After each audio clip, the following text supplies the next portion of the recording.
বিচার কিন্তু আস্তে আস্তে তার শেষ গন্তব্যে পৌঁছে যাচ্ছে। এটা হচ্ছে শেখ হাসিনা এবং তার সহযোগীদের।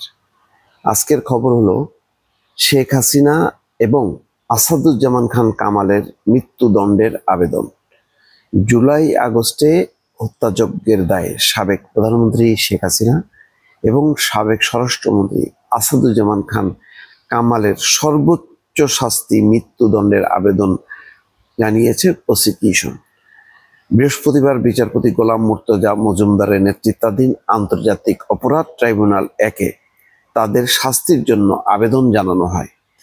চিফ প্রসিকিউটর তাজুল ইসলাম জানান, শেখ হাসিনা ছিলেন অপরাধের নিউক্লিয়াস এবং প্রাণভোমরা। তাকে শাস্তির মুখোমুখি করতেই হবে। তিনি জানান, রাজসাক্ষী হওয়ায় সাবেক আইজিপি চৌধুরী আবদুল্লাহ আল মামুনের বিষয়ে সিদ্ধান্ত নেবেন ট্রাইব্যুনাল। অপরাধীদের সম্পত্তি বিক্রি করে শহীদ এবং আহত পরিবারকে ক্ষতিপূরণ দেওয়ার আবেদন করেছেন প্রসিকিউশন, জানালেন তাজুল ইসলাম। আগামী সোমবার এই মামলার যুক্তিতর্ক উপস্থাপন করবেন শেখ হাসিনা এবং কামালের পক্ষে রাষ্ট্রনিযুক্ত আইনজীবী।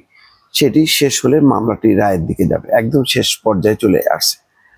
আর কি যুক্তিতর্ক উপস্থাপন করবেন? এই ব্যাপারে তো কোনো ভুল নাই যে জুলাই আগস্টে যে হত্যাকাণ্ড ঘটল এই আন্দোলন দমনের নামে প্রায় 2000, তার দায় শেখ হাসিনাকে, এবং এটা অসংখ্য কল রেকর্ডেও প্রমাণ আছে।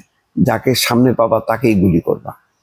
এবং আসাদুজ্জামান খান কামালের বাসায় প্রতিদিন মিটিং হইতো, সেখান থেকে নির্দেশ আসতো যে কিভাবে গুলি করতে হবে, কোথায় কিভাবে। এটা পরিষ্কার। এই ব্যাপারে আর কোনো এই দায় শেখ হাসিনা অ্যাভয়েড করতে পারবে না, কোনোভাবেই পারবে না। কারণ বাংলাদেশের ইতিহাসে এই ধরনের আন্দোলন দমন করার জন্য, এই ধরনের হত্যাযজ্ঞ ঘটানো, একদম স্ট্রেট গুলি করা, এটা ঘটেনি। এই দায় শেখ হাসিনাকে নিতেই হবে এবং এটাই হয়তো তার পরিণতি। এই পরিণতির বাইরে অন্য কোনো সুযোগ নেই। যদি এই পরিণতিটা নিজে বেছে নিয়েছে, কারণ যে ধরনের ভোগলাবাজি নির্বাচন করে তিনি এক একটা টার্ম পার করছিলেন, মনে করছিলেন যে এইভাবেই যাবে সবকিছু আর প্রতিপক্ষ ধ্বংস হয়ে যাবে। আসলে যে এটা সহজ না, এইভাবে করা যায় না। ইতিহাস থেকে শেখ হাসিনা শিক্ষা নেয়নি। শিক্ষা না নিলে এই শাসকদের এমনই পরিণতি হয়, যেমন পরিণতি এখন সেই বাশার আল আসাদ, যেখানে সেই অন্তর্বর্তী সরকার প্রেসিডেন্ট সারা, যে এখন পুতিনের কাছে দাবি করতেছে যে তাকে ফেরত দাও, তাকে যুদ্ধাপরাধের দায়ে তার বিচার হবে। তো শেখ হাসিনার পরিণতিও তাই। বিশ্বের দেশে দেশে শাসকরা যখন পালায় যায়, তখন তাদের যে দায়ের জন্য যে বিচারিক আদালত আছে, পরবর্তী রাজনৈতিক পক্ষ এসে যেটা করে, বাংলাদেশেও সেটাই হয়েছে।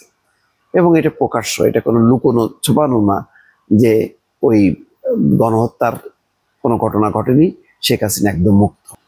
ফলে এই জন্যই বললাম যে এই শেখ হাসিনার গণহত্যা মামলা রায়ের একটা চূড়ান্ত দিকে পৌঁছে যাচ্ছে বাংলাদেশ। দর্শক।